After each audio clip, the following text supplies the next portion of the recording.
Fala, meu povo, que tem muita informação aqui no seu Bom Dia Vozão. Eu sou o Léo e trago notícias do Alvinegro de Porangabuçu todos os dias aqui no YouTube. Então bora pra nossa vinhetinha e bora conversar sobre o que foi essa partida de ontem. Ceará perdeu mais uma.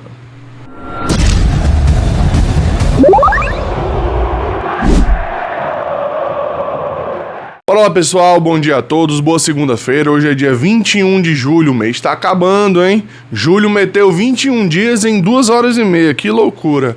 Mas bora lá, a gente tem muito o que falar, né, sobre essa partida, mas antes disso, deixa teu like, se inscreve no canal se você não for inscrito e compartilha com todo mundo esse vídeo, porque ajuda pra caramba o canal Gigante Alvinegra a crescer mais ainda. Se você tá gostando desse novo formato aqui dos vídeos, comenta aqui embaixo, porque aí eu vou saber que você tá gostando e eu continuo, porque esse formato dá um pouquinho mais de trabalho pra gente editar o vídeo e tal, mas se você estiver gostando, tamo junto, tá? Agradeço muito. Vamos começar falando sobre essa partida, né, de ontem, e também sobre toda a rodada, né? Vou dar uma comentada aqui em cima de toda a rodada do Brasileirão, né, de todos os jogos, pra gente já começar a conversar. Esse final de semana que teve rodada cheia, os 10 jogos aconteceram, coisa que não vai acontecer já no meio de semana. Já temos aqui, pelo que eu tô vendo, 3 jogos adiados no meio de semana, por conta da Sul-Americana. Então vamos aqui. No sábado, Fortaleza e Bahia na Arena Castelão foi 1-1. Vasco da Gama e Grêmio lá em São Januário foi 1-1. Mirassol e Santos 3-0 Mirassol, nosso próximo adversário. São Paulo e Corinthians, 2-0 pro São Paulo lá no Morumbis. Aí Internacional e Ceará, 1-0 Inter. Vitória e Bragantino, 1-0 pro Vitória, tá? O Vitória ganhou dentro de casa, deu um respiro. O Bragantino que vinha muito bem no campeonato até aqui, e o Vitória conseguiu vencer. E essa vitória do Vitória nos trouxe para mais próximo ainda da zona de rebaixamento, tá? O Vitória era o primeiro time dentro da zona, e com a vitória foi a 15 pontos. Hoje, o primeiro time dentro da zona é o Santos, que tem 14. Então, ó, o campeonato fez assim, ó, achatou. Tá tudo muito próximo, beleza? Ó, Cruzeiro e Juventude, 4-0 pro Cruzeiro. Esse resultado eu cravei, tá? Cravei. Sport Recife e Botafogo, 1-0 Botafogo. O Sport perdeu mais uma no campeonato. Palmeiras e Atlético Mineiro foi um bom jogo, 3-2, o Hulk fez 2 golaços de falta, o último foi brincadeira, tá? Se o Everton mete a mão na bola ali, acho que a mão dele vai longe. E o Fla-Flu, né, que marcou a volta de Pedro aos jogos do Flamengo, e o Pedro ainda fez o gol da vitória, tá? O cara tem estrela mesmo, é um baita atacante, e o Flamengo venceu. E a tabela do Brasileirão ficou assim: o líder segue sendo o Cruzeiro, que hoje tem 33 pontos, seguido pelo Flamengo, que tem 30, mas tem um jogo a menos contra o Sport. Então vocês já sabem, né, de quem vai ser a vitória. Então, enfim. Bragantino, que já tem os 15 jogos também, com 27. Palmeiras tem 26. Mas o Palmeiras tem um detalhe: o Palmeiras tem 2 jogos a menos, não é só um. Eles têm 2 a menos. Botafogo, que tem 25 pontos com 14 jogos, tem um a menos. Bahia tem 25 pontos também com um jogo a menos. Mirassol tem 21 pontos com 2 jogos a menos. Esse campeonato do Mirassol é um absurdo, tá? 7º lugar pro Mirassol, que campeonato. Fluminense tem 20 pontos também com 2 jogos a menos. Atlético Mineiro tem 20 pontos com 1 jogo a menos.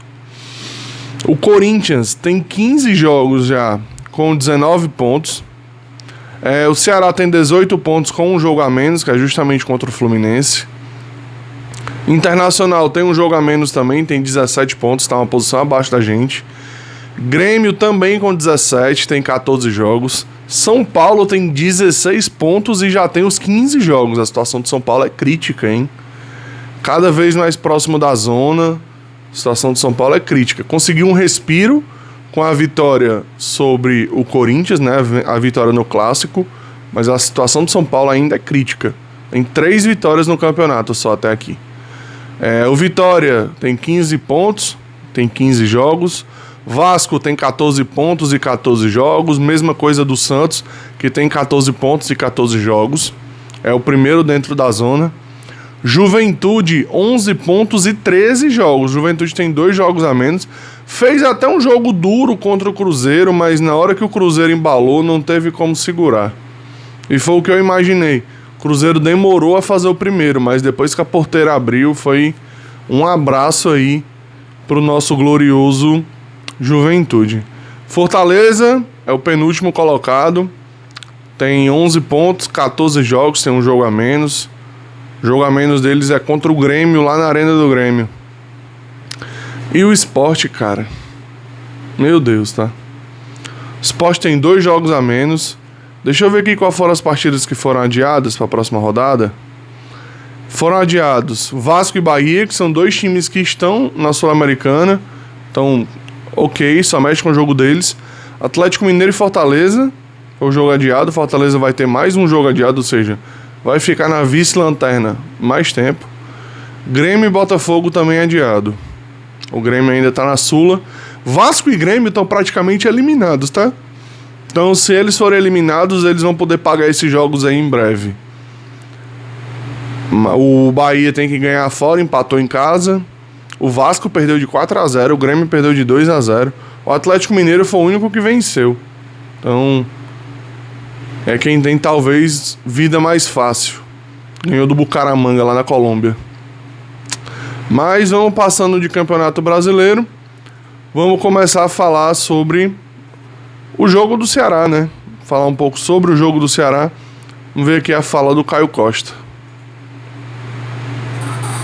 O Ceará perdeu para o Inter em Porto Alegre, em um jogo que tem um marco temporal, antes e depois do gol do Internacional. Até o gol colorado, uma partida muito aberta, franca. O Inter aproveitando muitos espaços do lado esquerdo da defesa do Ceará. Criou 5 oportunidades daquele lado até fazer 1-0. Do outro, um Ceará que também encontrava espaços no time colorado. Era um time agressivo, teve a bola na trave do Galeano. Veio o gol. Gol que tem um lance que cabe discussão. Afinal de contas, a possível falta em Pedro Henrique no nascedouro da jogada. Pelo critério que a arbitragem adotou ao longo da partida, depois do gol, fazia sentido ele marcar a falta.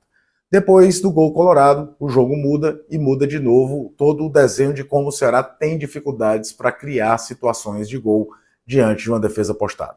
Houve também a troca de posicionamento, Pedro Henrique e Galeano, para tentar estancar esse problema do lado esquerdo da defesa do Ceará, mas houve principalmente o Ceará com poucos recursos para agredir um Internacional que, apesar de ter tido uma boa chance no começo do segundo tempo, também se preocupou muito mais com a questão defensiva do que de propriamente buscar um segundo gol. Dava campo ao Ceará. E o Ceará, sem criatividade, não conseguiu aproveitar, tanto que, a rigor, a única finalização de perigo do Ceará no segundo tempo é a cabeçada do Pedro Raul do travessão. O Ceará tem dificuldades grandes para encontrar espaços diante de defesas montadas. E faltam também opções para Léo Condé deixar esse time um pouco mais leve na frente. Afinal de contas, sem Mugni, quem começou o jogo foi o Matheus Araújo. Depois, quem entrou foi o Ailon para tentar fazer a função. Então não adianta o Pedro Raul, por exemplo, ganhar as jogadas de pivô e não ter ninguém para dialogar. Não adianta você tentar adiantar as linhas de volantes se da intermediária para frente o time não tem imaginação nem qualidade para abrir espaço na defesa adversária. A exemplo do que eu falei contra o Corinthians, vale para o jogo de hoje. São partidas assim que tem que acender um sinal de alerta gigantesco para a diretoria do Ceará, que precisa dar celeridade ao processo de contratações, principalmente de peças ofensivas, para que o time possa ter um pouco mais de repertório diante de defesas mais fechadas, principalmente agora, que a sequência do Ceará no campeonato é bem difícil que ele vai encontrar agora nas próximas rodadas. O que o Caio falou tem total razão, tá? Nossa sequência agora é muito difícil. Nós, como eu tinha dito, nós vamos ter Mirassol, Cruzeiro, Flamengo e Palmeiras. Simplesmente 3 dos líderes e o Mirassol, que é a sensação do campeonato, a surpresa do campeonato. Faz um baita campeonato brasileiro. Como eu tinha dito, se fizer 4 pontos, eu acho muita coisa, tá?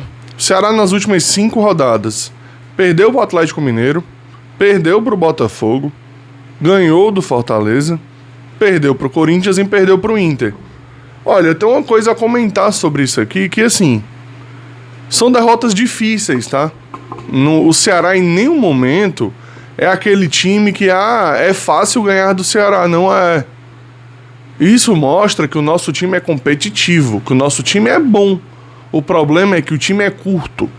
Na hora que a gente precisa de uma resposta, geralmente nós não temos. Nós tomamos o gol contra o Atlético Mineiro no final. Nós tomamos o gol contra o Corinthians praticamente no final. O do Inter ontem, beleza, foi no primeiro tempo, ok. Mas o time não tinha como reagir. O time não reagia nos jogos para poder fazer alguma coisa. Contra o Botafogo conseguimos reagir. Porque a gente tomou aquele primeiro gol no primeiro tempo, se eu não me engano. Conseguiu empatar na volta. Depois teve o pênalti que o Dieguinho fez. E o Botafogo já em seguida fez o terceiro. E aí o Pedro Raul ainda conseguiu fazer mais um. A gente até reagiu. Foi uma partida até parecida com aquele 3-2 também contra o Bahia. Mas nós precisamos de peças. Até aqui é muito fraco o que nós temos. Infelizmente é muito fraco o que nós temos. Mas vamos ver o que é que a gente vai conseguir fazer. Os números da partida foram esses aqui. Ceará teve 53% da posse, teve mais posse contra o Inter, né? O Inter ficou 47%. Finalizações quase igual, 11 pro Inter, 10 pro Ceará. 4 foram no gol do Ceará, 2 foram no gol do Inter.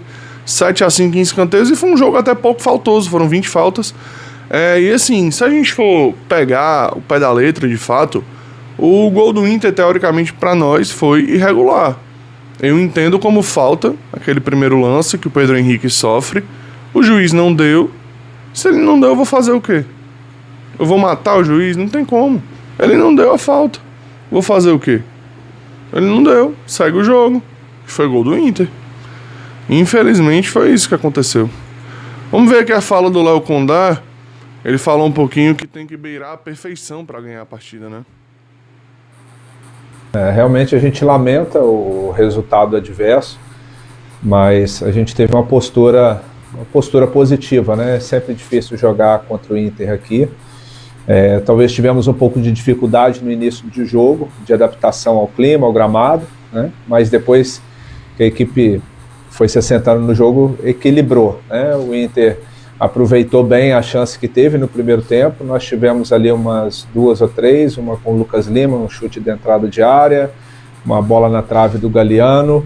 O nosso goleiro também, o Bruno, fez umas 2 ou 3 intervenções ali no início do jogo. Então o primeiro tempo foi o Inter um pouco melhor, mas nós criamos situações de gols também. Segundo tempo, fizemos algumas correções de intervalo. Eu acho que no segundo tempo nós voltamos muito bem.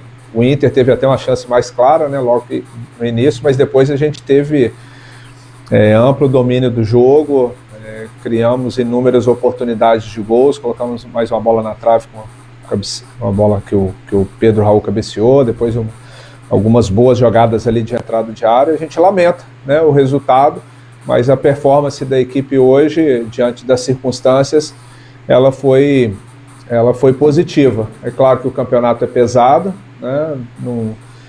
Nós temos que beirar quase que a perfeição, principalmente jogando fora, para você conseguir o resultado positivo. Tá aí a fala do Condé, né, sobre a partida. Turma, é isso. Agradecer a todos que assistiram o vídeo até aqui. Agradecer demais. Tamo junto, tá? Muito obrigado a todos. Até o próximo Bom Dia Vozão. Deixa o like antes de sair do vídeo, se inscreve no canal se você não for inscrito. E vai ter mais conteúdo essa semana aqui no canal do Gigante. Valeu demais, tamo junto.